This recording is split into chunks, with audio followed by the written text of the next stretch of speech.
बिस्मिल्लाहिर्रहमानिर्रहीम। अस्सलामु अलैकुम वरहमतुल्लाहि वबरकातुह।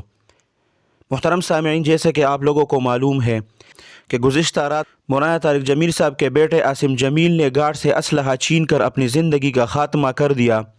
अब उनके जनाजे के बारे में एक अहम ख़बर आई है, क्योंकि उनका एक भाई अली जमील इंग्लैंड में है और उसके पहुँचने में वक़्त लगेगा, जिसकी वजह से जनाजे का वक़्त 30 अक्टूबर रात 8:30 बजे रईसाबाद, जो कि मौलाना तारिक जमील साहब का गांव है तो लंबा में, उसमें मदरसा जामियातुल हसनैन के करीब एक ग्राउंड है जो तकरीबन 50 या 60 हज़ार लोगों की उसमें गुंजाइश है। आसिम जमील का जनाजा वहां उस ग्राउंड में अदा किया जाएगा।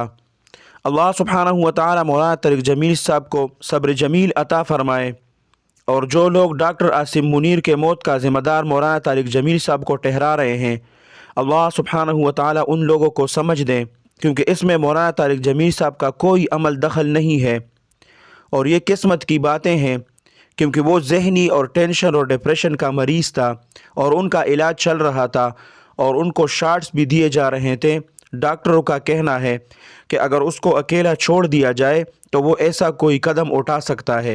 तो ये तकदीर की बातें हैं कि इस दिन ये सारे लोग जो थे ये किसी प्रोग्राम में गए थे और वो घर में अकेला था, जिसकी वजह से ये वाक़या पेश आया है।